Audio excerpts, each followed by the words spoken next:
First, just gratitude to Mark for continuing to draw me into this practice and this opportunity to teach, and also similar gratitude for respecting a 6-month sabbatical that I took when I said, find me on the other end of it, and you did. So I'm grateful to be back, having had time to really to turn in and really to tune into my body and my family and my home. So it's good to be back after a piece of respite.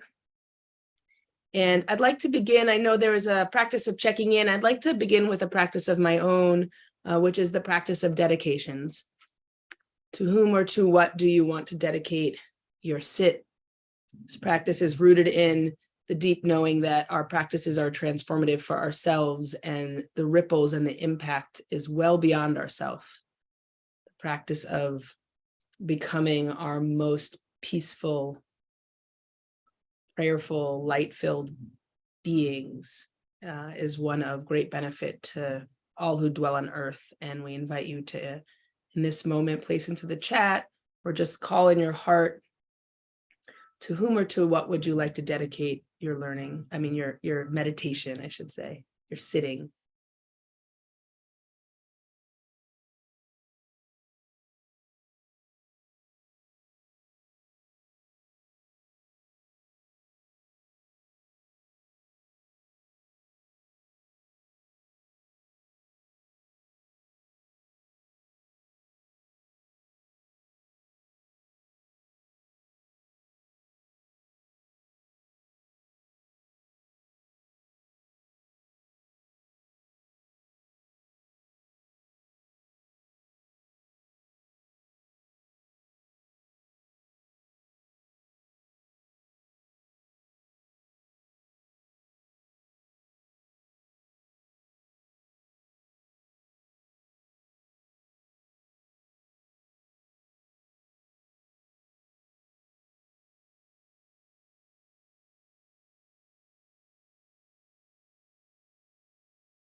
You're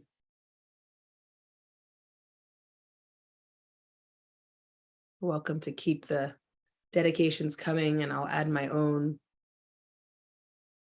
I'd like to dedicate my sit this morning to the memory of Dr. Rifa'at al-Arir, who is a Palestinian poet and professor who was recently killed in an airstrike in Gaza.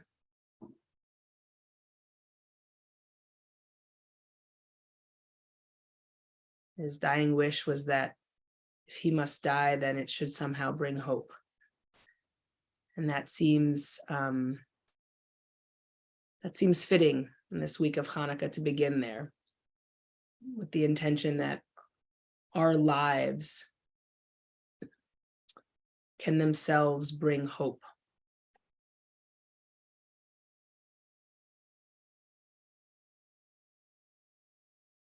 So I'm going to invite you to find a posture that's relatively comfortable.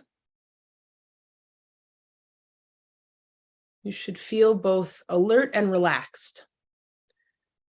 And we practice being in a posture that's alert and relaxed with the hopes that we can actually embody it more of the time in our lives.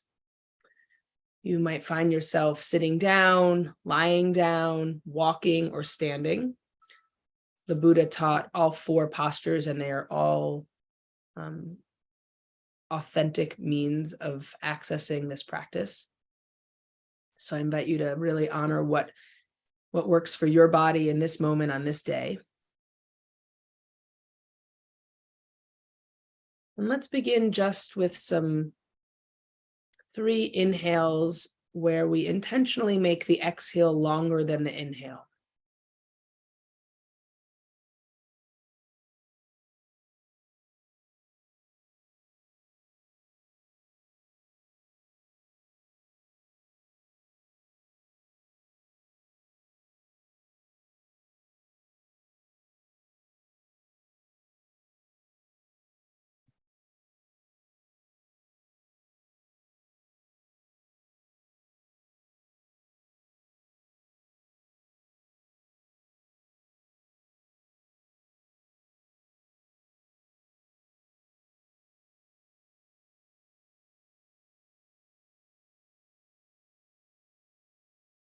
It's the case that when our exhale is longer than our inhale, it actually is a cue to our sympathetic nervous system that we're safe. And perhaps one of the core sufferings of this moment is the very existential and also real threat that us and our loved ones and our beloveds here in the US and in Israel and in Gaza and the West Bank and all over the world may feel that we are not safe. And the first thing to go is the sympathetic nervous system. We enter a state of activation. And one of the incredible healing powers of meditation is the practice of returning the body to the physical experience of being safe. And when we do this, we actually invite our hormones to settle. We invite the blood to circulate with ease.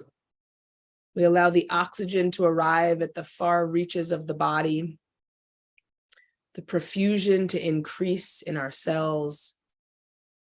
So we're actually restoring life to the body with the simple but important act of allowing the exhale to be longer than the inhale. It's in contrast to sort of the panic, like short breathing. And in this case, we want to say, how long can each breath be? For how long can I let go? So let's begin there. I'm going to invite you to place either your hand on your belly or just your attention towards your diaphragm. Let's practice lengthening the breath together.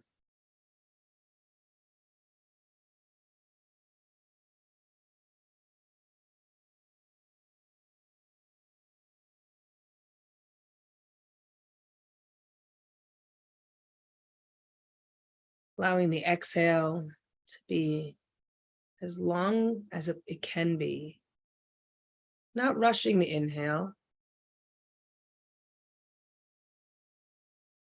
but consciously enhancing, elongating the exhale.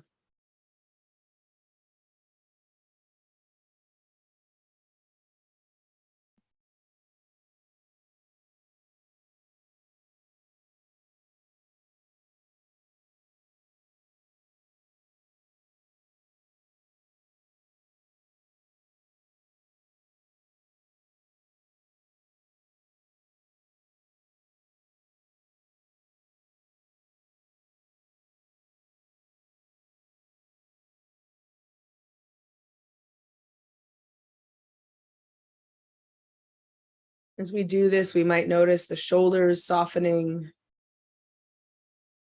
relaxing of the neck and the jaw. We might wiggle out our cheeks and the muscles in our face, softening our eyelids.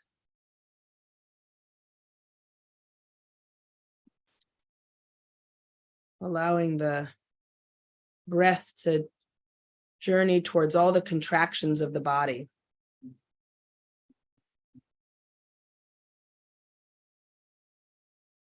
The poet Rumi offers the image of the simple expanding and contracting of the heart as gentle as bird wings. It's not a problem to contract. It's not a problem to expand. We need them both. And this practice is one that encourages the relaxation, especially in a time when there is so much contraction.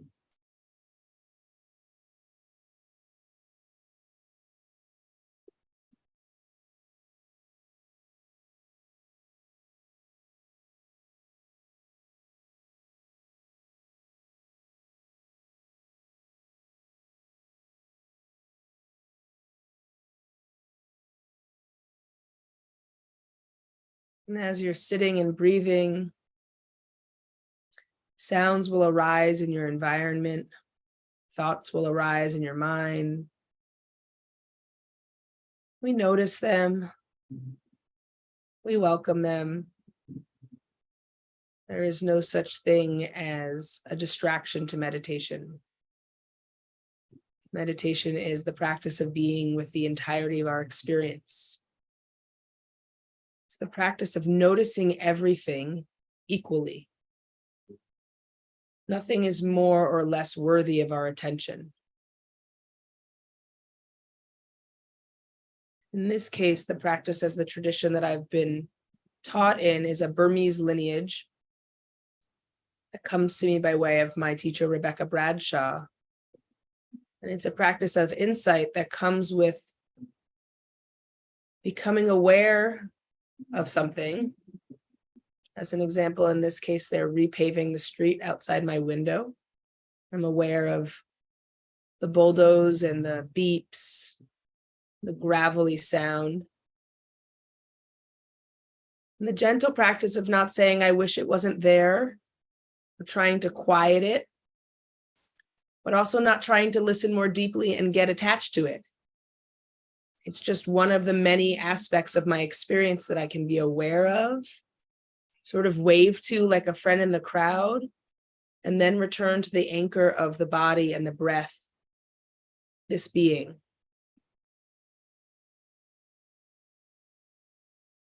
One of the tremendous gifts of meditation is the present moment. It really gifts it to us. Think of it as your first Hanukkah gift to yourself. Meditation gifts us the present moment. We can't breathe in the past, and we can't breathe in the future.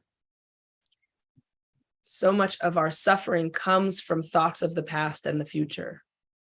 Worry and anticipation, regret and grief and longing. These are very real human experiences that pull us out of now.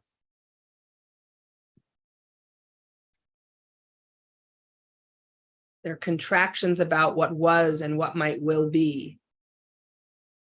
And the breath returns us to an expanded now.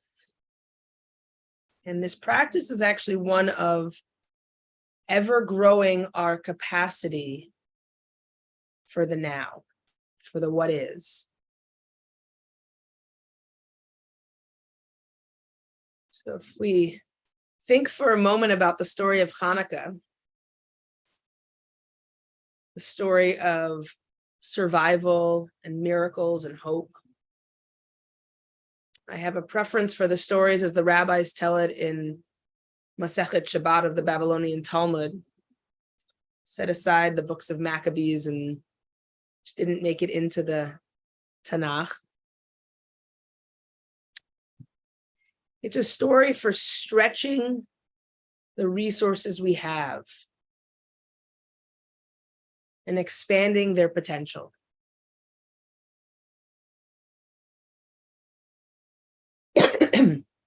In their time, it was the story of lengthening the uses of a little bit of oil, realizing they could live with less and make it last.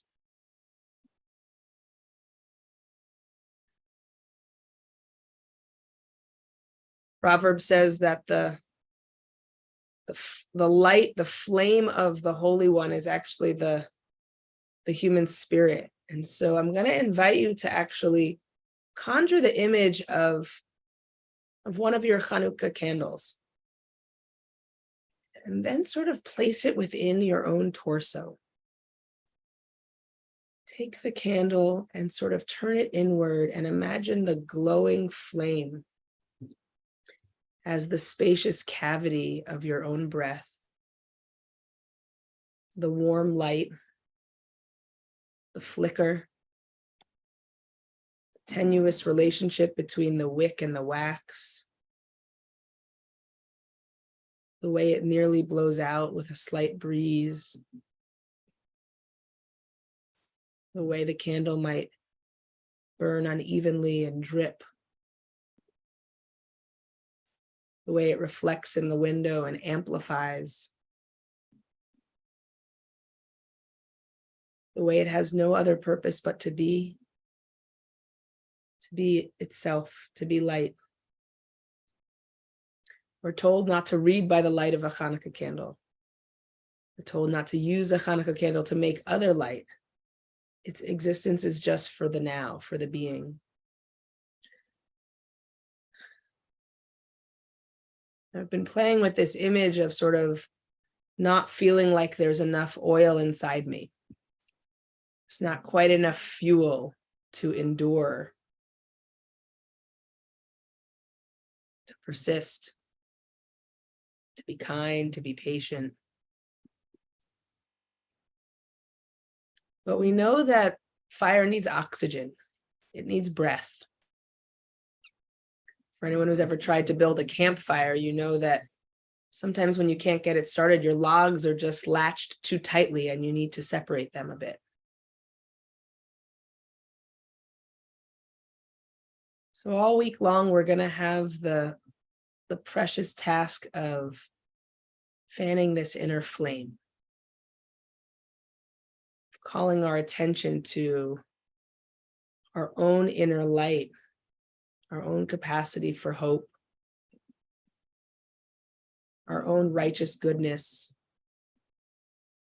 and literally giving it more breath, placing it in our bellies and elongating our exhale as if gently stoking this fire, making it stretch, perhaps counting the extra seconds, knowing just when we feel there isn't enough, actually we have an inner resource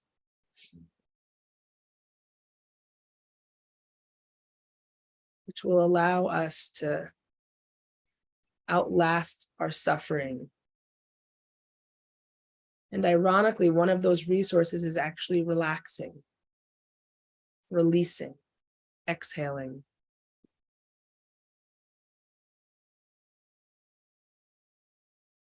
How counterintuitive this gift is.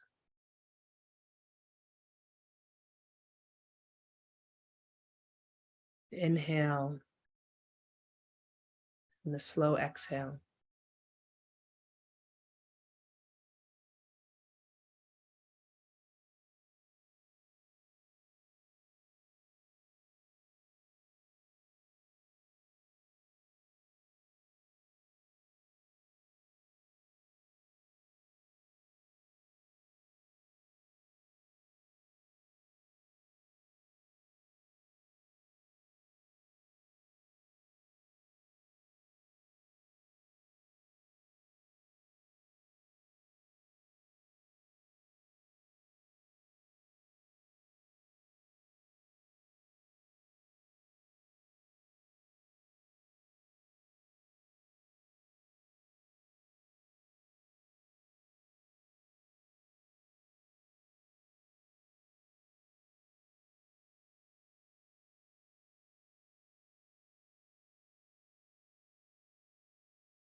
The inhale and the slow exhale.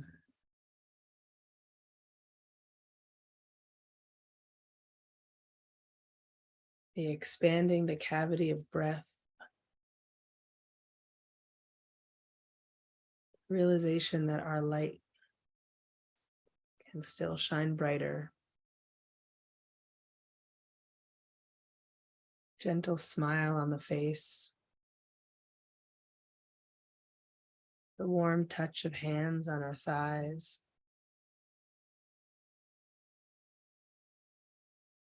Thoughts arising and passing.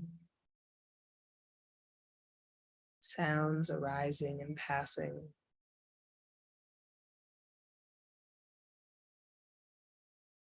The changing experience which can transform from suffering to relief. this narrow moment, this meitzar, it too will expand. Nothing lasts.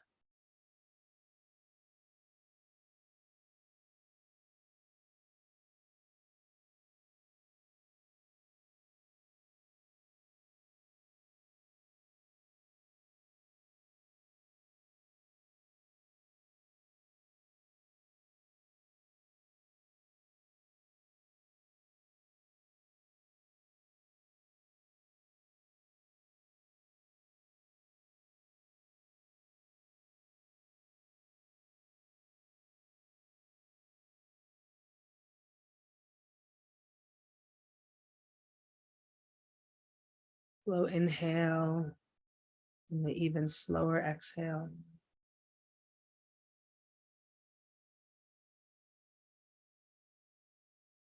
The gift of every breath.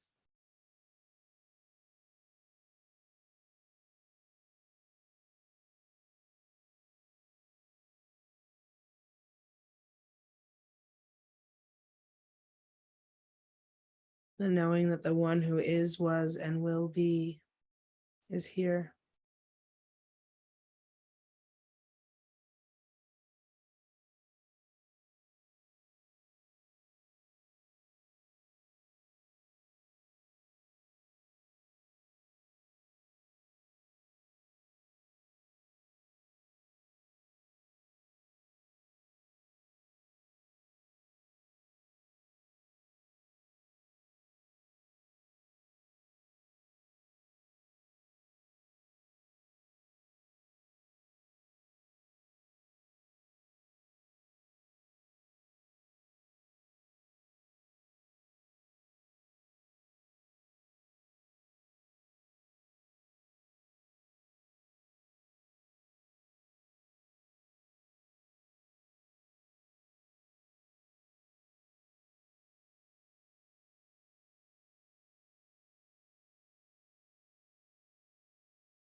Before you open your eyes, I invite you to take in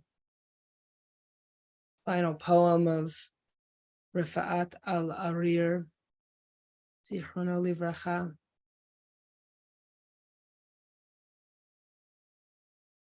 If I must die, you must live.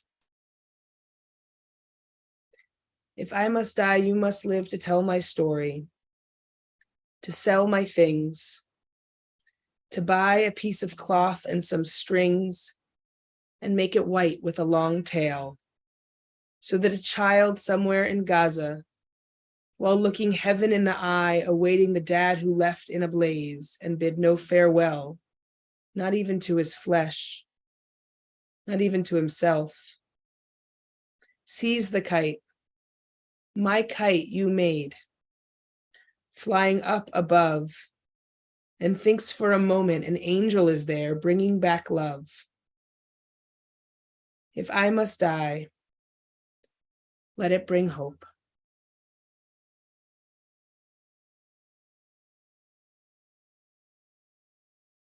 He must die, and we must live, and we must bring hope.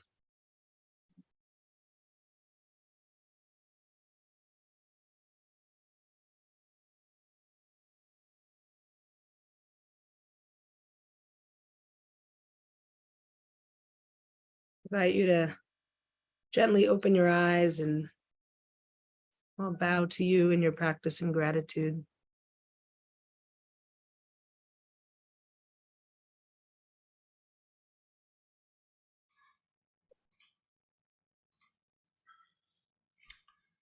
Thank you so much, Rabbi Ari Lev, for a beautiful start to this week of practice together. And friends, as we do each day, we offer an opportunity for those of you in mourning, observing a yard site, if it's your custom to join in the Kaddish, to do so and share the name or names of those you're honoring or holding in your heart today in the chat, either now or after we recite Kaddish. And if you're not reciting Kaddish, to please stay present for those who are, to offer your compassionate support and a minyan of comfort. Thanks to Jet for sharing the words on the screen. And if you are reciting Kaddish, I invite you to join me by rising in body or in spirit. And you can unmute at this time. Yitkadal Gadal v'yitkadash, v'kadash v'divrach Divrach v'yotei, Yerutei V'yamlich Malchutei Hayechon V'yamechon V'chayei T'chol Beit Yisrael Ba'alav Ariv V'imru, Amen. Shmei Shmei Rabba Levarach Maya Barach Barach Yitzchak V'yitramu, v'yitnaseh. Yitada V'yadar, yitalech. Shmei dikudsha. Min kol birchata Kol birchata, v'shirata. Ushbechata, v'nechemata. And Biman b'yamar, Bama Vimru Amen. Amen Shama Amen, Amin Shemaya. Hallelujah Bechayim Yal Kol Yisrael, Einu v'imru, Amen. V'Kol Amen Shalom b'mrama. Shalom Bimrama Shalom Shalom v'al Kol Yisrael, v'al Kol Kol Yoshvei Tevel. Yoshvei Tevel V'imru, All Amen. Yosef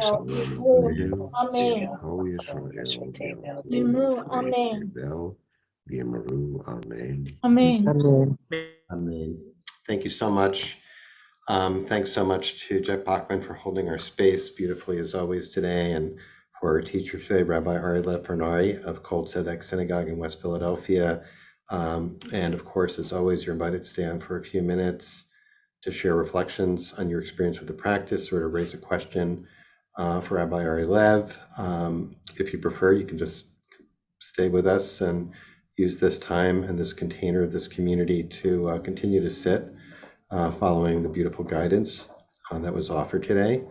And if you're leaving us now, we hope you'll join us either tomorrow or any of the other days this week for this series that will continue at our usual time throughout the week. And of course, as always, all the sessions are live streamed also on our YouTube channel. And the recordings are posted there. So if you, for any reason, can't join for any day, you can always catch it later on YouTube. And just a reminder as well that we turn at least one of these sits each week into a podcast, which is called Jewish Meditation for Everyone.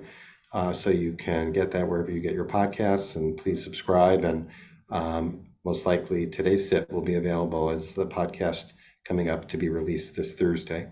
And please spread the word about the podcast as well.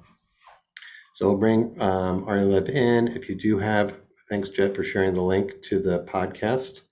And also for the reminder that we're going to be on hiatus the last week in December, just to let people know that as well. And if you have a question for Ari Lev, please preface it by writing question when you put it in the chat. It makes it a little bit easier. And here's one right away from Laura. It's a great one, as always. Laura's question is, would you say a bit more about the paradox of employing relaxation as a resource to manage suffering and stress? That's kind of in line with the question I had in mind.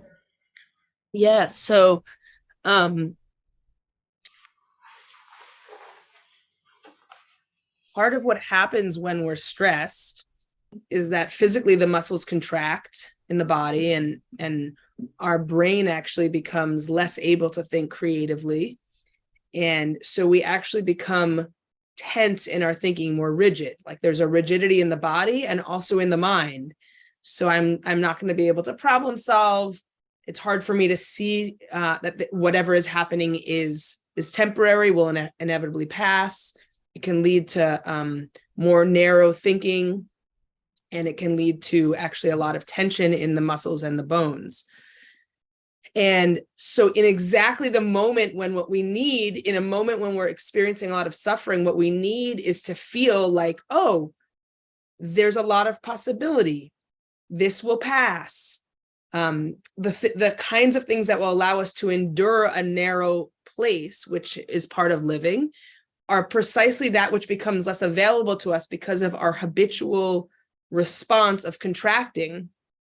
And so one of the things that meditation offers us, and we practice this on the cushion, but which is good, but also so we can employ it in life. One of my own teachers said, equanimity doesn't happen on the cushion. It happens when you get a flat tire in a snowstorm on the side of the highway, right? It's like I'm sitting on the cushion and my foot is falling asleep and I'm experiencing suffering. Like this happened today, right now during our sit, my foot had completely fallen asleep and had gone from sort of like aching to sort of profound numbness. And so then the thought arises, oh, the process of becoming unnumb is really gonna hurt.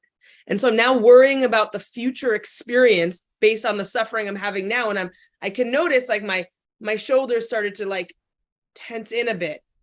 And meditation is the practice of saying, in precisely that moment, I need to slow my exhale and breathe and notice, what's a numb foot like?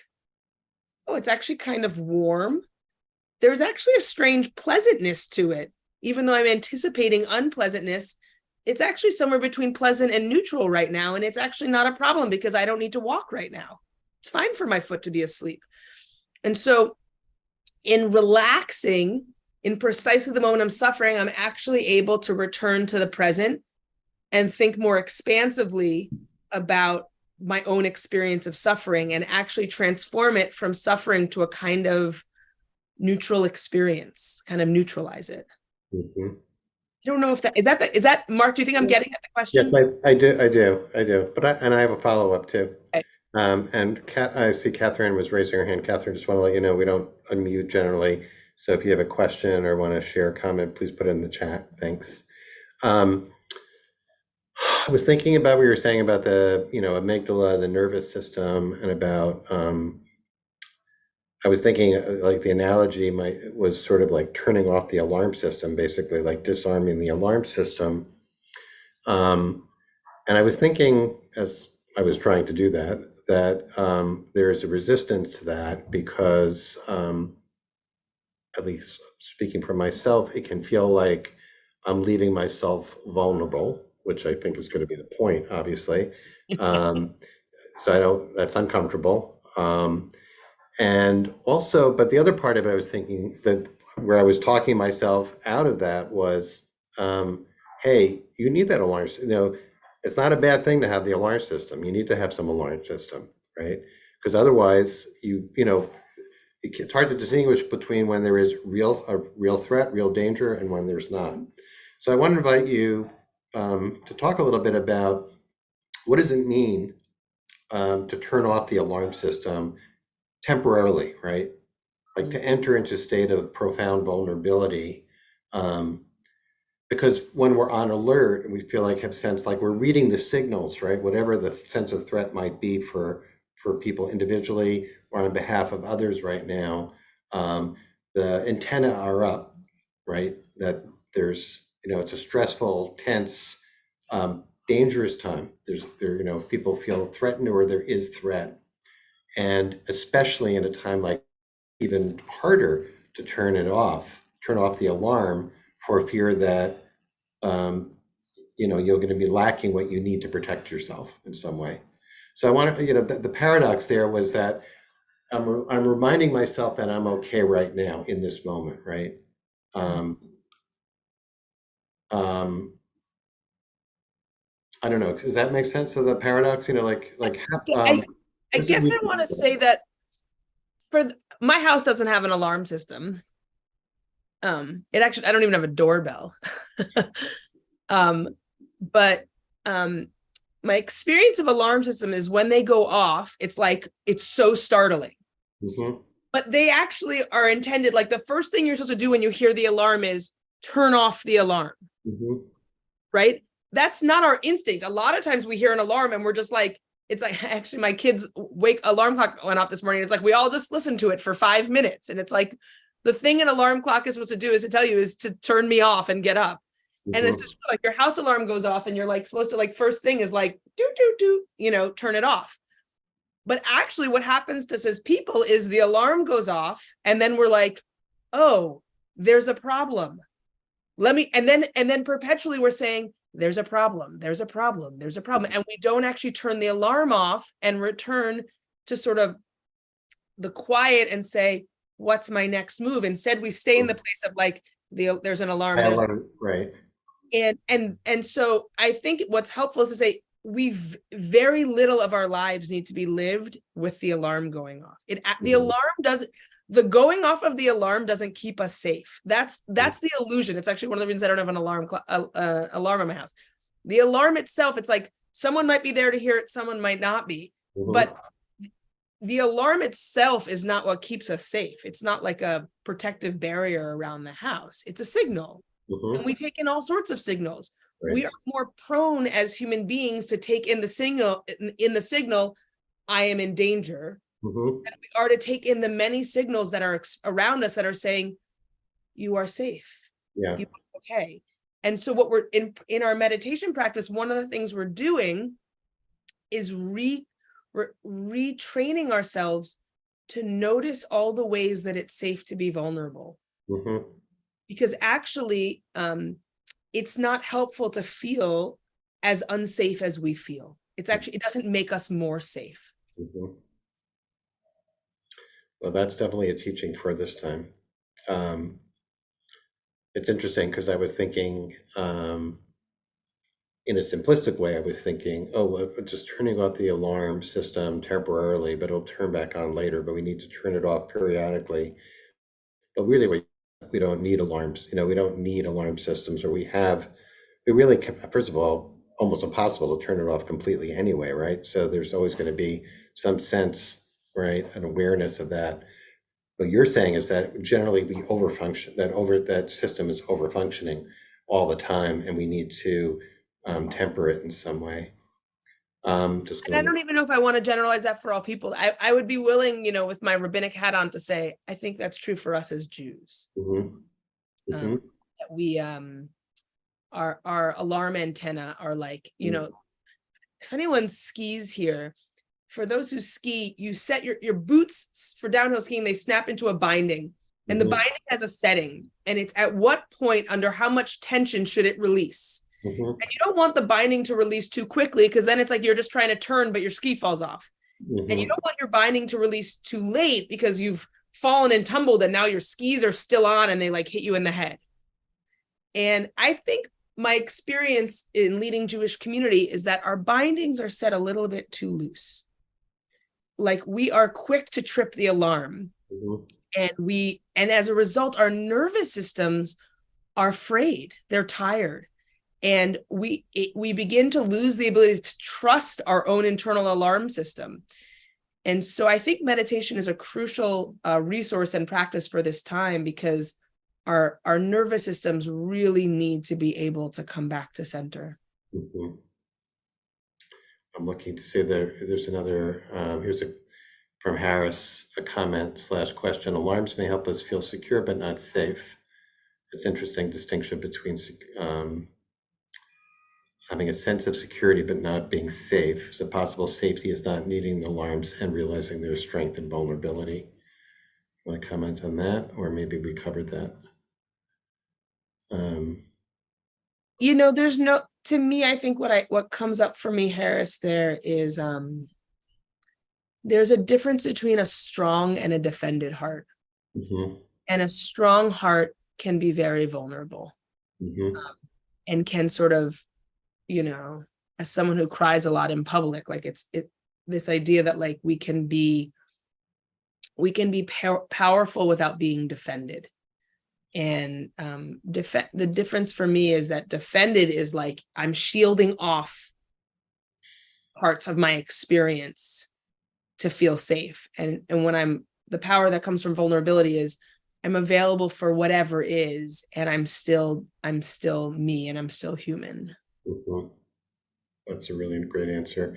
I also see a lot of appreciation for the sense that, and we're just getting started into the week of practice, and just want to note also that we're in the last 2 days of the month of Kislev, right? Which is it's great, very poignant to be at this stage of Hanukkah where the night sky is getting progressively darker, and then Tuesday night, tomorrow night is Rosh Chodesh, Tevet. We're going to enter into that period and, in a sense, like be aligned with that expanding light externally and internally. I want to point that out for people who may want to go out if you have clear skies tonight, to go out and check out the night and to be in the dark, and to absorb that lesson as well. All right, we're at 1:15. I just want to thank you, Ari Lev. What a beautiful start to the week, really. Kol hakavod. And I mentioned that Kol Tzedek, Rabbi Ari Lev's community, is moving into a new home. And Jed, if you're able to share the link to the synagogue's website, which also has opportunities for people who might want to express appreciation by making a contribution, perhaps towards that space, just to let people know about that as an opportunity as well. Okay, so we'll hopefully see everyone tomorrow.